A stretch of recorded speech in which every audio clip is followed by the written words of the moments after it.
D'un côté, moins de produits animaux, mais on garde de l'élevage, eh bien, ça passe par ce qu'on appelle l'extensification de l'élevage, c'est-à-dire des animaux qui produisent moins par tête de bétail.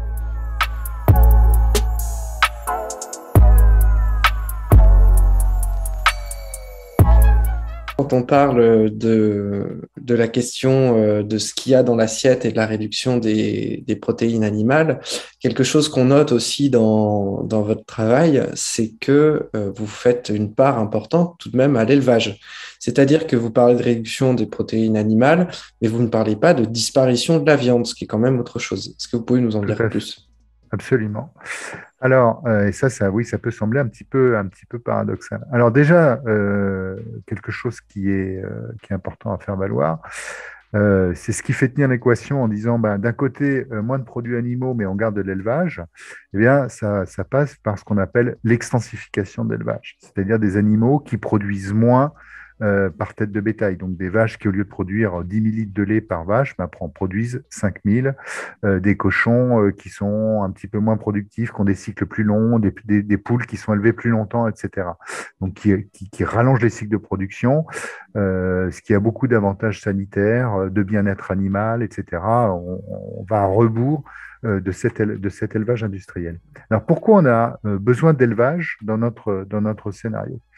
Parce que l'élevage trop intensif, trop développé, il a des impacts environnementaux tout à fait néfastes. On pense aux algues vertes.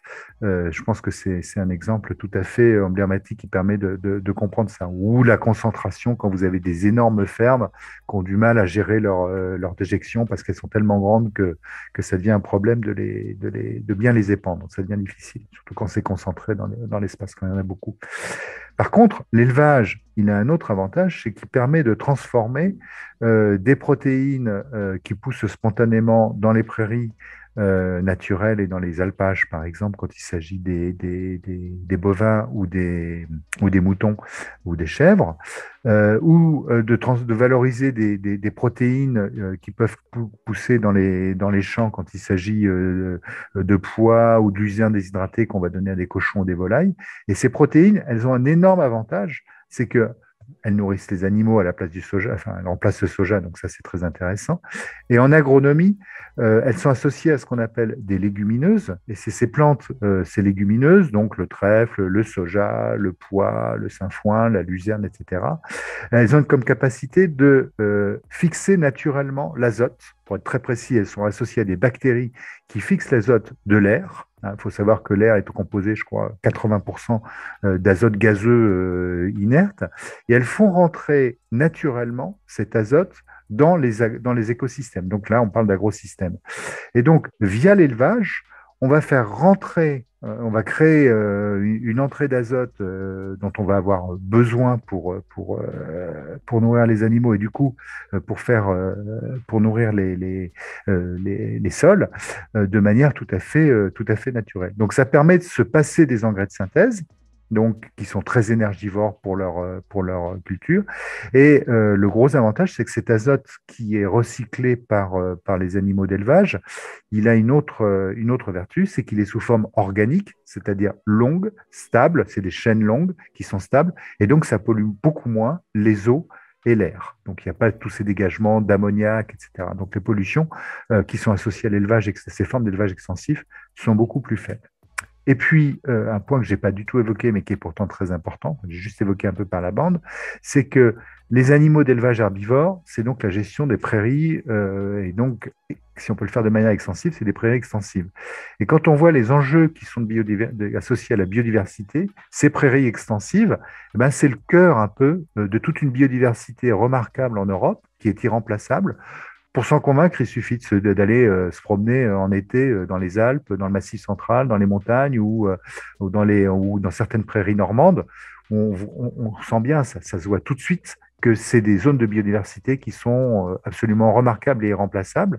Et si vous n'avez plus du tout d'élevage, cette forme d'élevage-là, eh bien, vous allez vous poser la question par quoi vous remplacez ces milieux. Si c'est de la forêt, ça peut être intéressant, mais ça mettra des siècles avant d'avoir un niveau de biodiversité qui sera aussi intéressant que celui qu'on a pu hériter, parce qu'il s'est aussi, lui, construit sur des siècles dans cette association tout à fait particulière qui est celui d'élevage extensif et des prairies naturelles. En fait, en Afrique, il y a les gnous et les zèbres qui mangent la savane. Ben, nous, pour des raisons historiques et géographiques, c'est tous ces animaux encore une fois, rustiques et donc extensifs, qui gèrent nos alpages et nos prairies fleuries.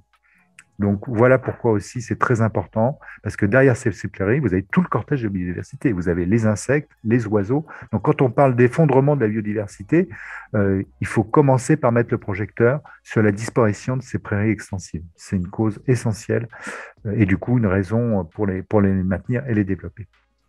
Donc, si je comprends bien, le maintien d'un élevage à un niveau donc non industriel, dans votre logique, il s'agit de se débarrasser de l'élevage industriel Absolument. pour aller sur ce que vous appelez donc un élevage extensif qui remplit la fonction du coup de fournir effectivement des protéines animales, donc que ce soit de la viande ou des produits laitiers, tout en fertilisant les sols et en favorisant en fait la biodiversité qui est la biodiversité un petit peu naturelle du continent européen.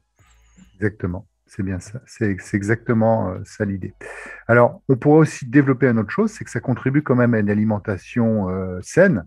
La question d'élevage va poser peut-être d'autres questions sur le fait de tuer les animaux, notamment. Ça, c'est une question en soi. Mais faut pas non plus négliger le fait que l'élevage, bah, ça, les protéines animales, elles apportent du fer, par exemple.